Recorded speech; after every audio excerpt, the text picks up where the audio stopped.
Գյումրիի առաջին փոխքաղաքապետ, քաղաքապետի պարտականությունները կատարող եւ Վարդան Ղուկասյանի փեսը Ավետիս Արաքելյանը ԱԺ պատգամավորի մանդատից հրաժարվելու դիմում է ներկայացրել։ Արաքելյանը ուժեղ Հայաստանի խորհրդարան անցած 29 պատգամավորներից մեկն է։ Որոշումը կայացվել է թե քաղաքապետ Վարդան Ղուկասյանի, թե քաղաքական թիմի խմբակցության ղեկավար Նարեկ Կարապետյանի հետ քննարկումից հետո, սակայն վերջնական որոշումն իմն է, լրագրողների հետ զրույցում ասել է Արաքելյանը։ Դատախազը 2026 թվականի հուլիսի 21-ին հաստատված մեղադրական եզրակացությամբ հակակոռուպցիոն դատարան է հանձնել ուժեղ Հայաստան կուսակցությունների դաշինքի պատգամավորի թեկնածու Դավիթ Ղազինյանի վերաբերյալ քրեական վարույթի նյութերը։ Հակակոռուպցիոն կոմիտեում քննված քրեական վարույթով պարզվել է, որ ուժեղ Հայաստան կուսակցությունների դաշինքի պատգամավորի թեկնածու ԴՂ-ն նույն դաշինքի Երևանի Վ. Փափազյան փողոցի 29 շենքի 73 հասցեում գործող գրասենյակի աշխատանքը փաստացի համակարգող ԱՄԻ, դաշինքի համակիր ԱՍԻ եւ այլ անձանց հետ նախնական համաձայնությամբ նախապատրաստվել է ընտրակաշարք տալ ընտրողներին Ազգային ժողովի 2026 թվականի հունիսի 7-ին նշանակված հերթական ընտրություններին ուժեղ Հայաստան կուսակցությունների դաշինքի օգտին քվեարկելու պայմանով։ Հանցավոր մտադրությունն իրագործելու նպատակով ԴՂ-ն ԱՍԻ-ին փոխանցել է 1.400.000 դրամ ընտրակաշարք տալու համար օգտագործելու նպատակով, սակայն հանցակիցների միջև ընտրակաշարքի գումարը բաշխելու եւ ընտրողներին փոխանցելու եղանակների շուրջ առաջացած տարաձայնությունների պատճառով ծրագրված հանցագործությունը ԴՂ-ի կամքից անկախ հանգամանքներով ավարտին չի հասցվել, իսկ գումարը հետագայում փոխանցվել է ԱՄԻ-ին։ Դատախազության ներկայացրած միջնորդությունը վերաբերում է ուժեղ Հայաստան խմբակցության պատգամավոր Նարեկ Կարապետյանին պատգամավորական անձեռնմխելիությունից զրկելուն։ Այս մասին կենտրոնական ընտրական հանձնաժողովի շենքի մոտ լրագրողների հետ զրույցում հայտարարել է փաստաբան Արամ Վարդևանյանը։ Նրա խոսքով այսօր ժամը 17:00-ին նախատեսված է դատախազության միջնորդության քննությունը, սակայն մինչ այս պահը որևէ այլ տեղեկատվություն չի հրապարակվել։ Սա Նարեկ Կարապետյանի վերաբերյալ այն նույն վարույթն է, որը մեկ անգամ արդեն ներկայացվել էր ԿԸՀ։ Այդ ժամանակ արտահերտ նիստ էին գումարել, որի մասին որևէ մեկը տեղեկացված չէր։ Իսկ ԿԸՀ-ն այն հետ էր ուղարկել, նշելով, որ հարցը չի մտնում իր իրավասության շրջանակում։ Սա հերթական քաղաքական հետապնդման եւ միջամտության դեպքն է։ Մեղմ ասած, սա իրավունքի նկատմամբ ծաղր է, ասել է Վարդևանյանը։ Իրավապահ մարմինները տեղեկացված լինելով, որ ուժեղ Հայաստանի պատգամավորի թեկնածու Դավիթ Ղազինյանը նույն օրը պետք է ստանա պատգամավորական մանդատ, աննախադեպ արագությամբ նրա գործն ուղարկել են դատարան։ Այս մասին կենտրոնական ընտրական հանձնաժողովի շենքի մոտ լրագրողների հետ զրույցում հայտարարել է փաստաբան Արամ Վարդևանյանը։ Փաստաբանի գնահատմամբ տեղի ունեցածը իրավունքի նկատմամբ անհարգալից վերաբերմունքի հերթական դրսևորումն է։ Դավիթ Ղազինյանը հերթական անգամ բախվել է իրավունքի նկատմամբ նսեմացնող, ինչ որտեղ նույնիսկ ծաղրական վերաբերմունքի։ Սա աբսուրդի նոր նշաձող է, ասել է Վարդևանյանը։ Նրա խոսքով բոլոր գործողությունները կազմակերպվել են այնպես, որպեսզի միջև ԿԸՀ նիստը, որի ընթացքում բաշխվելու էին պատգամավորական մանդատները, քրեական գործը հասցվի դատարան։ Նպատակն այն էր, որ ԿԸՀ նիստից հետո, երբ արձանագրվի, որ Դավիթ Ղազինյանն արդեն պատգամավոր է եւ չի կարող գտնվել կալանքի տակ, դատախազությունը հայտարարի, թե այլևս իրավասություն չունի վերացնելու նրա կալանքը, նշել է Արամ Վարդևանյանը։ 2003-ից 2009 թվականներին Երևանի քաղաքապետի առաջին տեղակալի պաշտոնը զբաղեցրած Կամո Արեյանը մեղադրվում է Երևանի կանաչ տարածքների ապօրինի օտարման գործընթացին մասնակցելու մեջ։ Քրեական վարույթը հաստատված մեղադրական եզրակացությամբ ուղարկվել է հակակոռուպցիոն դատարան։ Ըստ դատախազության նա պաշտոնեական լիազորությունները չարաշահելով մասնակցել է Ազատության պողոտայի եւ Բաբայան փողոցի հատման հատվածում գտնվող օտարման ոչ ենթակա երկու պետական հողամասերի ապօրինի օտարմանը։ Հողամասերը, որոնք նախատեսված էին համաքաղաքային զբոսայգու ստեղծման համար, վաճառվել են երկու հասարակական կազմակերպությունների, յուրաքանչյուրը 98.856 միլիոն դրամով։ Դատախազության գնահատմամբ դրա հետևանքով Երևանը զրկվել է նոր կանաչ գոտիներ ստեղծելու հնարավորությունից, իսկ հանրային տարածքները դարձել են մասնավոր սեփականություն։ Նույն քրեական վարույթի շրջանակում ավելի վաղ մեղադրանքներ են առաջադրվել նաև Երևանի նախկին քաղաքապետ Եր Զ-ին եւ քաղաքապետի երկու նախկին պաշտոնատար անձանց։ Վանաձոր համայնքի նախկին ղեկավար Ուժեղ Հայաստանի падգամավորի թեկնածու Մամիկոն Ասլանյանին կրկին մեղադրանք է ներկայացվել, հայտնում են հակակոռուպցիոն կոմիտեից։ Հակակոռուպցիոն կոմիտեն պնդում է, թե Վանաձոր համայնքի ղեկավարի պաշտոնը զբաղեցրած անձը մեղադրվում է պաշտոնեական կեղծիք կատարելու մեջ, որի արդյունքում համայնքին պատճառվել է 24 միլիոն 890 հազար ՀՀ դրամի գույքային վնաս։ Ի դեպ, հիմա ընթանում է մանդատների հանձնման արարողությունը։ Ասլանյանը ցուցակում 7-րդն է։ Մեծ Բրիտանիայի պաշտպանության նախարարությունը հայտնել է թագավորական նավատորմը հետևել է ռուսական ռազմանավի մարտական կրակոցների վարժանքներին, որոնք անցկացվել են Պլիմութից մոտ 40 ծովային մղոն հարավ գտնվող միջազգային ջրերում։ Ռուսական կողմը նախապես տեղեկացրել էր Հեմստայն պարեկային նավի կրակոցների մասին եւ խնդրել անվտանգ հեռավորության վրա տեղափոխվել, ինչը կատարվել է, վարժանքը տևել է շուրջ 30 րոպե։ Լոնդոնը հայտարարել է շարունակելու ուշադիր հետևել ռուսական նավի գործողություններին։ Բրիտանական կողմը նաեւ ընդգծել է, պատրաստ է անհրաժեշտության դեպքում պաշտպանել երկրի ազգային անվտանգությունը։ Իսրայելական բանակը ծանր հրետանիով գնդակոծել է Լիբանանի հարավային մի շարք շրջաններ, այդ թվում Քֆար Թիբնիտը, Նաբաթիե Ալ-Ֆավքան, Ալի Թահեր բարձունքները, Անսարը, Դոհատ, Քֆար Ումանը եւ Էլ Մանսուրին։ Լիբանանյան ռազմական աղբյուրի փոխանցմամբ իսրայելական զինվորականները նաեւ պայթեցրել են բնակելի տներ եւ ենթակառուցվածքներ Քֆար Թիբրիտում եւ Զուտար Ալ-Ղարիբիայում։ Նշվում է, որ Զուտար Ալ-Ղարիբիայում Իսրայելը մշտական դիրքեր չունի, սակայն պարբերաբար զրահատեխնիկա է մտցնում մինչև 6 կիլոմետր խորությամբ, դրանից հետո ուժերը վերադառնում են իրենց դիրքեր։ Գնդակոծությունների հետևանքների վերաբերյալ պաշտոնական տվյալներ դեռ չեն հրապարակվել։ Թուրքիայում արգելված Հիզմետ ահաբեկչական կազմակերպությունը մի քանի անգամ փորձել է սպանել նախագահ Ռեջեփ Թայիփ Էրդողանին մինչև 2016 թվականի հեղաշրջման փորձը եւ դրա ընթացքում Թոշակարու բրիգադային գեներալ Իբրահիմ Բույուկբաշի խոսքով առաջին մահափորձը նախատեսված էր զորավարժությունների ժամանակ, սակայն հետախուզությունը բացահայտել էր կասկածելի հանգամանքներ եւ նախագահի մասնակցությունը չեղարկվել էր։ Ավելի ուշ տեղեկություններ են ստացվել նաեւ ռազմական շքերթի ընթացքում մահափորձի նախապատրաստման մասին, Անվար Սադաթի սպանության սցենարով։ Էրդողանի դեմ հերթական մահափորձը տեղի ունեցել 2016 թվականի հուլիսի 15-ի գիշերը Մարմարիսում, սակայն նա ժամանակից շուտ հեռացել է հյուրանոցից։ Ըստ Բույուկբաշի այդ գործողությունների հետևում կանգնած է եղել հենց Հիզմեթը։ Իրանի ՀՊԿ-ն հայտարարել է հարվածել է Քուվեյթում Ալի Ալ-Սալեմ ռազմաօդային բազայում գտնվող ամերիկյան MQ-9 անօդաչու թռչող սարքերի անգարին։ Մի քանի MQ-9 անօդաչու ոչնչացվել կամ լուրջ վնասվել են։ Իրանական կողմը նաև պնդում է ոչնչացվել են հեռահար ռադար, կապի կենտրոն, արբանյակային կապի համակարգեր եւ հակահրթիռային պաշտպանության ռադար։ Ըստ հաղորդագրության գործողությունը պատասխան է եղել Իրանի տարածքում ԱՄՆ-ի նոր ռազմական հարվածներին։ Ամերիկյան կողմը դեռևս պաշտոնապես չի մեկնաբանել այս հայտարարությունները։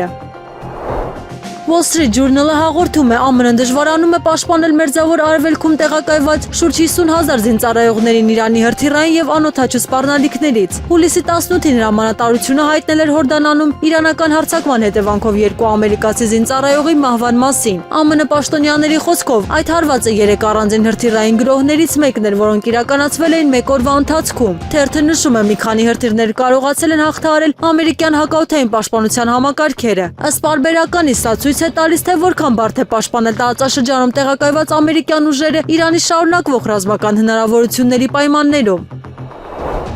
ԻՀՊԿ-ն հայտարարել է Հորմուզի նեղուցում տեղի ունեցած պայթյուններից հետո 2 նավթատար հրդեհվել եւ կանգ են առել։ Նավերը ներկայացվել են որպես խախտող նավթատարներ։ Նաեւ նշվել է ԱՄՆ-ի ռազմական գործողությունների շարունակման պայմաններում Հորմուզի նեղուցը կմնա փակ։ Իրանական կողմը հավելյալ մանրամասներ չի ներկայացրել հրդեհների պատճառների կամ վնասների վերաբերյալ։ Միջազգային աղբյուրները դեռևս պաշտոնապես չեն հաստատել այս տեղեկությունները։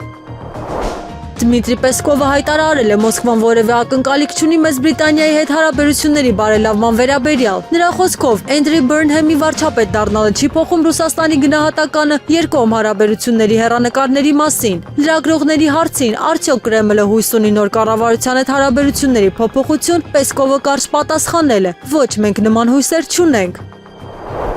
Վենեսուելայի կառավարությունը հայտնել է ավերիչ երկրաշարժի հետևանքով զոհերի թիվը հասել է 5278-ի, վիրավորվել է 16740 մարդ, իսկ 6462-ը փրկվել են փրկարարական աշխատանքների ընթացքում։ Ժամանակավոր ճամբարներում տեղավորվել է ավելի քան 23000 մարդ, մինչդեռ շուրջ 18000 բնակիչ շարունակում է մնալ անօթևան։ Պաշտոնական տվյալներով վնասվել է 856 շենք, որոնցից 190-ը ամբողջությամբ փլուզվել են։ Աղետի գոտում շարունակում են աշխատել շուրջ 65,000 փրկարարներ, կամավորներ եւ օտարերկրյա մասնագետներ։ ԱՄՆ բանակը նախաձեռնել է Ուկրաինայի համար անօդաչու թռչող սարքերի հայտնաբերման հնարավորություններով դյուրակիր ազդանշանային հետախուզական համակարգերի ձեռքբերման գործընթաց։ Ուսումնասիրած փաստաթղթերի համաձայն Պենտագոնը փնտրում է 40 նման համակարգերի մատակարարներ։ Դրանք պետք է աշխատեն 20 մեգահերցից մինչև 8.5 գիգահերց հաճախականությունների տիրույթում եւ ներառեն բարձր ճշգրտության ուղղության որոշման ալեհավաքներ ու լրացուցիչ սարքավորումներ։ Համակարգերը նախատեսվում է համալրել արագ տեղակայման եւ բարձրացման մեխանիզմներով։ Նշվում է հրապարակված փաստաթուղթը տեղեկատվական բնույթ ունի եւ դեռևս պաշտոնական մրցույթ չէ։ Գագիկ Ծառուկյանի փաստաբանական խմբի անդամ Երեմ Սարգսյանը հայտնել է, որ իր պաշտպանյալը հրավիրվել է լրացուցիչ հարցաքննության, սակայն քննիչները չեն հայտնել, թե կոնկրետ որ դրվագով են նախատեսում հարցաքննել նրան։ Նրա խոսքով այս պահին քննվում են խարդախության, փողերի լվացման եւ հարակից մեղադրանքներին վերաբերող դրվագները։ Սարգսյանը շեշտել է, որ հարկային մեղադրանքը դատախազությունը դադարեցրել է այն ապօրինի լինելու հիմքով։ Փաստաբանի խոսքով պաշտպանական կողմը քննությանը ներկայացրել է բազմաթիվ փաստաթղթեր եւ պատրաստվում է ներկայացնել նորապացույցներ եւս։ Նա նաեւ պնդել է, որ քննությունը բավարար ուշադրություն չի դարձնում իրենց ներկայացրած փաստաթղթերին եւ դրանք չի դիտարկում որպես լիարժեք ապացույցներ։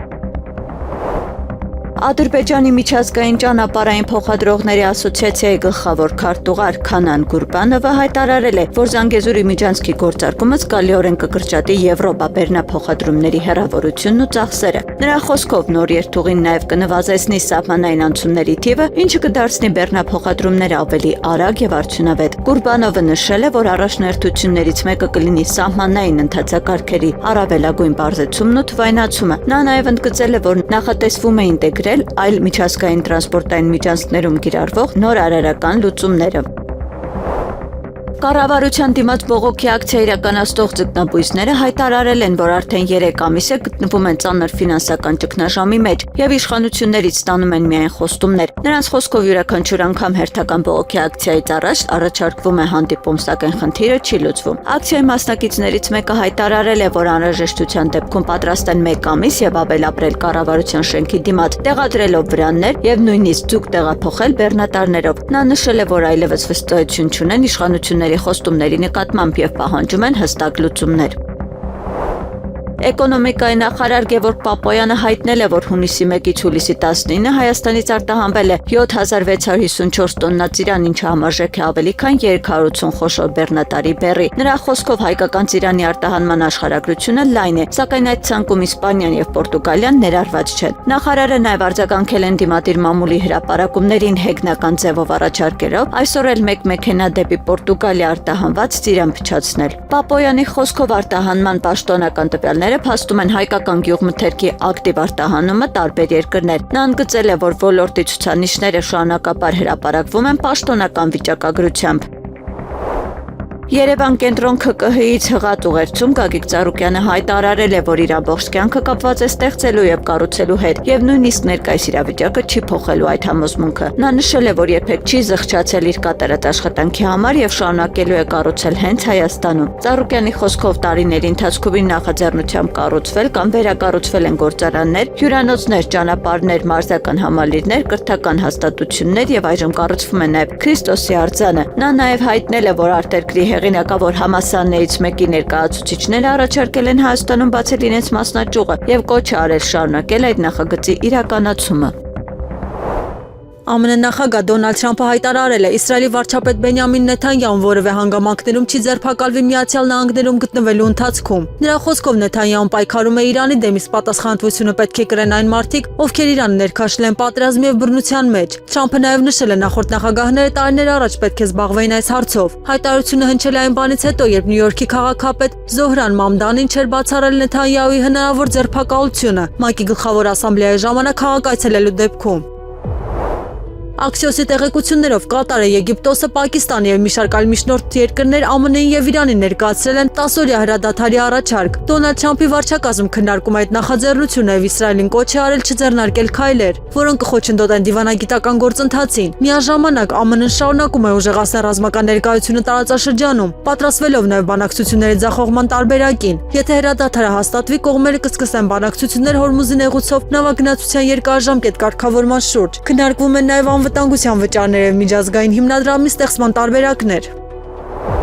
Կարմիր ծովում նավերի ապահովագրության արժեքը կտրուկ աճել այն բանից հետո, երբ եմենյան հութիները հայտարարել են Սաուդյան Արաբիայի ծովային շրջափակման մասին։ Reuters-ի տվյալներով ռազմական ռիսկերի ապահովագրման վճարները հասել են նավերի արժեքի մինչև 0.75%-ի, նախկին 0.3%-ի փոխարեն։ Փորձագետները զգուշացնում են առևտրային նավագնացության համար վտանգները զգալիորեն աճել են, իսկ սխալ նույնականացման պատճառով կարող են թիրախ դառնալ նաև քաղաքացիական նավեր։ Saudi Aramco-ն արդեն մեծացրել է Կարմիր ծովի Յամբու տերմինալի օգտագործումը։ Եթե Բաբ el-Մանդեբի նեղուցը փակվի, համաշխարհային նավթի մատակարարումը կարող է կրճատվել շուրջ 7%-ով։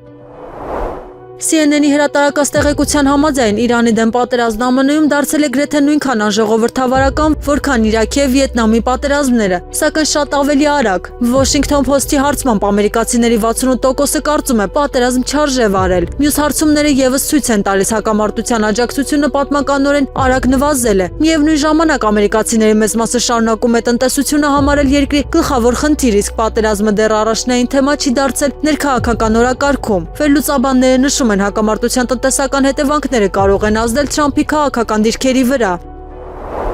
Իրանի առաջին փոխնախագահ Մոհամմադ Ռեզա Արեֆը հայտարարել է. Թեհրանը չի պատրաստվում որևէ երկրից թույլտվություն խնդրել պաշտպանական տեխնոլոգիաներ զարգացնելու համար։ Նրա խոսքով երկրի ռազմական ներուժը հիմնված է գիտատեխնիկական առաջընթացի վրա։ Արեֆը շեշտել է Իրանը պատրաստ է իր ձեռքբերումներով կիսվել բարեկամ երկրների հետ, սակայն սեփական տեխնոլոգիական զարգացման հարցում որևէ սահմանափակում չի ընդունում։ Նա նաև ընդգծել է ազգային անվտանգության ապահովումը հնարավոր է միայն նոր արարությունների եւ գիտական ինքնիշխանության ամրապնդման միջոցով։ Իրանի իշխանությունները շարունակում են պնդել արտաքին ճնշումները չեն փոխի երկրի պաշտպանական քաղաքականությունը։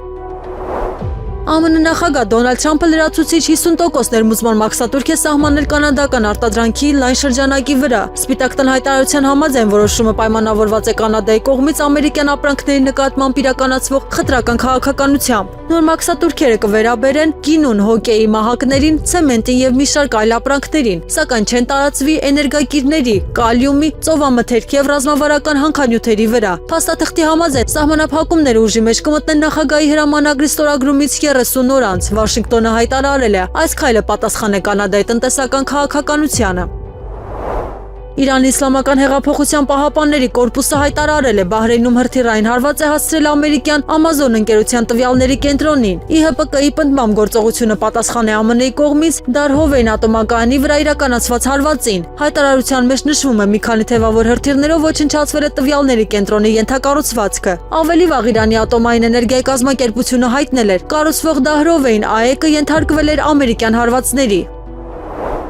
Ուկրաինական աղբյուրների համաձայն Ռուսաստանը FPV տեսակի անօդաչու թռչող սարքով հարվածել է Սումի էպիցենտր առևտրի կենտրոնին։ Միաժամանակ հաղորդվում է Ռուսաստանի Լիպցեկ քաղաքում խոշոր հրդեհ է բռնկվել արտադրական օբյեկտների տարածքում, ընդգրկելով շուրջ 2.500 քառակուսի մետր։ Հրդեհներն արձանագրվել նաև Ջեկի եւ Նովոլիպցեկի մետալուրգիական կոմբինատի հարակից տարածքներում։ Նովոլիպցեկի կոմբինատը համարվում է Ռուսաստանի խոշորագույն պղնձաձուլական ձեռնարկություններից մեկը։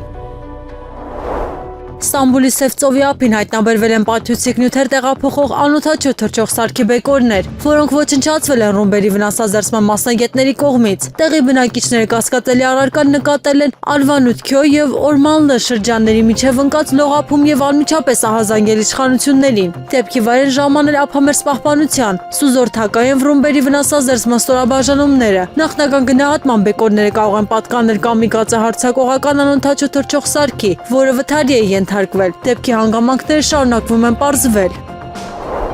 Իրանի ԻՀՊԿ-ն հայտարարել է, Հորդանանից ստացել է տեղեկատվություն ամերիկյան ռազմական օբյեկտների վերաբերյալ։ Ըստ ԻՀՊԿ-ի այդ տվյալների շնորհիվ իրանական ուժերը հարվածել են Հորդանանի Ալ-Ազրակ ամերիկյան ռազմաբազայի 20 անգարին։ Հայտարարության մեջ նշվում է հարվածների հետևանքով ոչնչացվել են տասնյակ ամերիկացի զինծառայողներ։ Լեյբորիստական կուսակցության նոր առաջնորդ Էնդրի Բըրնհեմը պաշտոնապես ստանձնել է Մեծ Բրիտանիայի վարչապետի պաշտոնը։ Թագավոր Չարլզ III-ը նրան հանձնարարել է ձևավորել նոր կառավարություն, ինչից հետո Բըրնհեմը կատարել է վարչապետ նշանակվելու ավանդական արարողությունը։ Նոր վարչապետը պատրաստվում է հանդես գալ Դաունինգ Սթրիթից երկրի բնակիչներին ուղղված ուղերձով։ Նա երրորդ վարչապետն է, որին պաշտոնապես հաստատել է Չարլզ III-ը 2022 թվականին գահ բարձրանալուց հետո։ New York Times-ը հայտնում է Պենտագոնը չի հրապարակել Իրանի հարվածների հետևանքով տուժած ամերիկացի զինծառայողների մասին ամբողջական տվյալները։ Պարբերականի տեղեկություններով Հորդանանում ամերիկյան ռազմաբազաների դեմ իրականացված 3 հարձակումների հետևանքով տուժել են տասնյակ զինծառայողներ եւ վնասվել են մի քանի ուղղաթիռներ։ Միաժամանակ պաշտոնական հաղորդագրություններում հիմնականում անդրադարձ է կատարվել Հորմուզի նեղուցում տեղի ունեցած միջադեպերին։ Աղբյուրի խոսքով տեղեկատվությունը չի հրապարակվել օպերատիվ անվտանգության նկատառումներով։ Թուրքիան 2026 թվականի առաջին 5 ամիսներին Ռուսաստանից ներմուծել է 9.6 միլիարդ խորանարդ մետր բնական գազ, ինչը 4.1%-ով պակաս է նախորդ տարվա նույն ժամանակահատվածի ցուցանիշից։ Գազի մատակարարումները շարունակվել են թուրքական հոսք եւ կապույտ հոսք գազատարներով։ Միայն մայիսին Թուրքիան Ռուսաստանից ստացել է 1.27 միլիարդ խորանարդ մետր բնական գազ։ Փորձագետ Սերգեյ Բլամասովը կարծում է ԱՄՆ եւ Իրանի միջև լայնածավալ պատերազմի հավանականությունը մոտ ապագայում փոքր է։ Նրա գնահատմամբ ամերիկացի զինծառայողի մահը դեռ բավարար պատճառ չէ մեծ պատերազմի մեկնարկի համար։ Փորձագետի խոսքով Թրամփը նախընտրում է շարունակել ճնշման քաղաքականությունը սահմանափակ ռազմական գործողություններով եւ բանակցային ճնշմամբ։ Միաժամանակ նա չի բացառել իրավիճակը կարող է զարգանալ այլ սցենարով, եթե փոխվեն քաղաքական պայմանները։ Վերջինս կարծիքով լայնածավալ գործողությունների համար ԱՄՆ-ին անհրաժեշտ կլինի առնվազն 1-ից 3 ամիս նախապատրաստություն։ Զապորոժիեի մարզի ղեկավար Եվգենի Բալիցկին Վլադիմիր Պուտինին հայտնել է. R-280 Նովորոսիա մայրուղին ամբողջությամբ գտնվում է ռուսական զինված ուժերի վերահսկողության տակ։ Նրա խոսքով ճանապարհի նկատմամբ լիարժեք վերահսկողությունը ապահովել է ռուսական բանակի գործողությունների արդյունքում։ Վերջինս նաև հայտարարել է վերջին շրջանում զգալիորեն նվազել է ուկրաինական անօդաչու թռչող սարքերի արդյունավետությունը։ Մոլդովայի նախկին վարչապետ Իոն Կիկուն հայտարարել է պատրաստվել է նախագահ Մայա Սանդուի իմպիչմենտի գործընթաց սկսելու նախագիծը։ Նրա խոսքով խորհրդանում նախաձեռնությունը գրանցելու համար անհրաժեշտ է հավաքել առնվազն 34 падգամավորի ստորագրություն։ Նա նշել է ավելի քան 40 էջանոց նախագիծը պատրաստվել է նախագահի ազգականի շուրջ ծագած կոռուպցիոն սկանդալի ֆոնին։ Նա նաև կոչ է արել ընդդիմադիր ուժերին հանդես գալ միասնական դիրքորոշմամբ։ Ավելի վաղ մամուլում տեղեկություններ էին տարածվել, որ Սանդուի ազգականը պետական համակարգում ստանում է անհամաչափ բարձր աշխատավարձ։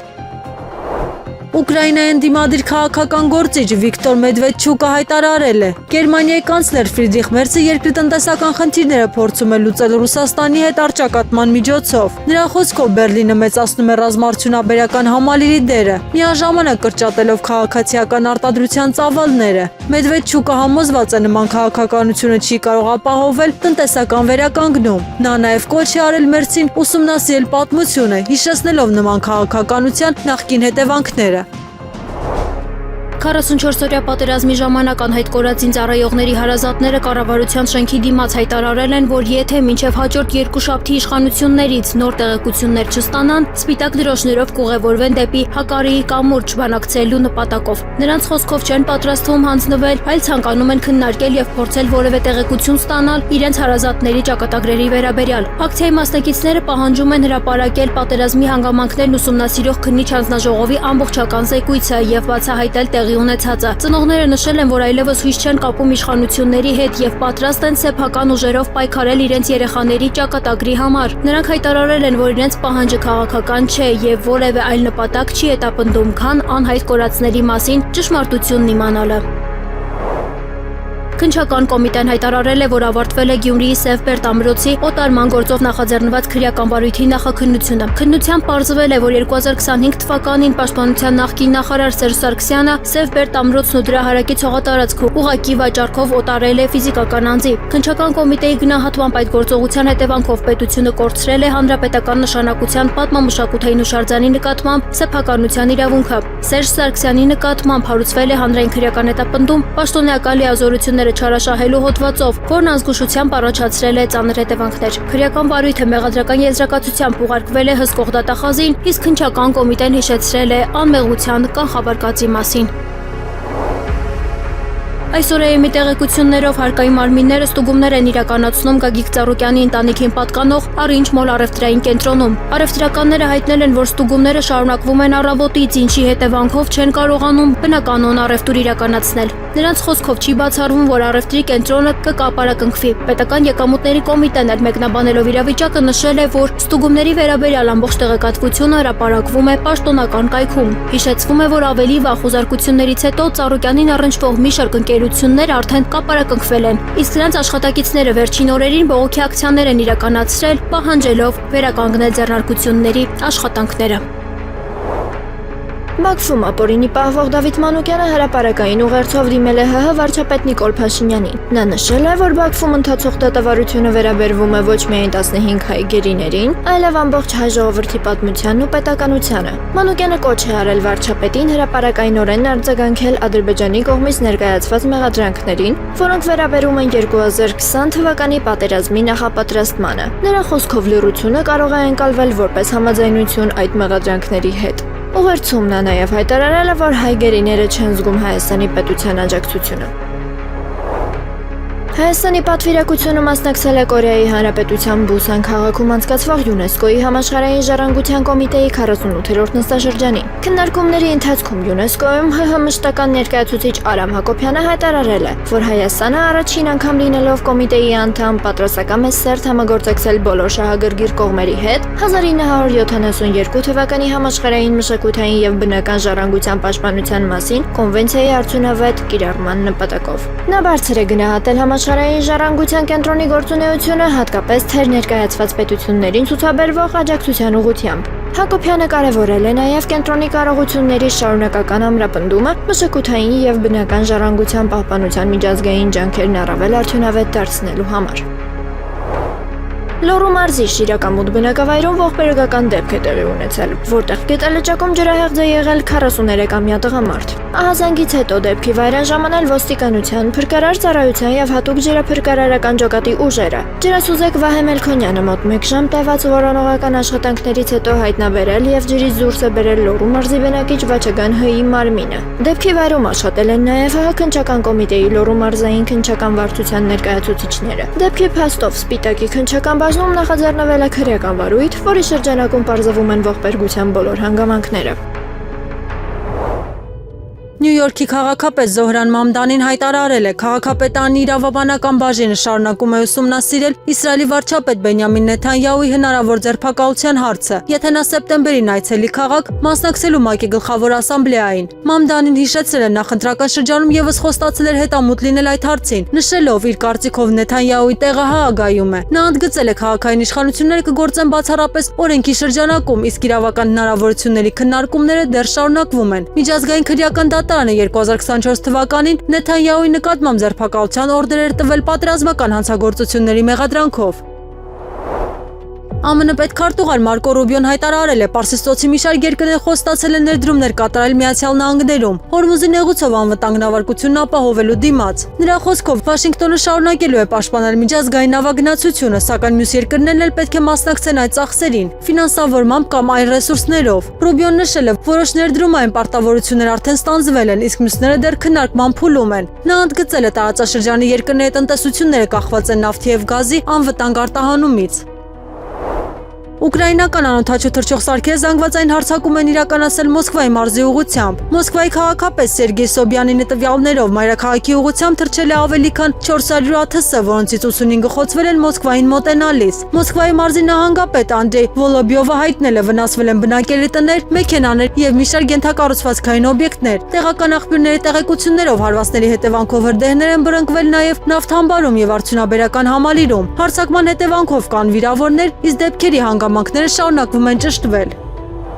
Երևանում հուլիսի 20-ից 21-ը սպասվում է առանց տեղումների եղանակ։ Հուլիսի 22-ից 24-ը երեկոյան ժամերին քաղաքի առանձին հատվածներում հնարավոր են կարճատև անձրևներ եւ ամպրոպ։ Նշված օրերին երեկոյան ժամերին քամու ուժգնությունը կարող է հասնել 13-ից 16 մետր վարկյանի։ Հանրապետության մի շարք մարզերում հուլիսի 22-ից 24-ին սպասվում են կարճատև անձրևներ եւ ամպրոպ։ Առանձին հատվածներում նաեւ կարկուտ։ Ամպրոպների ժամանակ քամու ուժգնությունը կարող է հասնել մինչեւ 16-ից 20 մետր վարկյանի։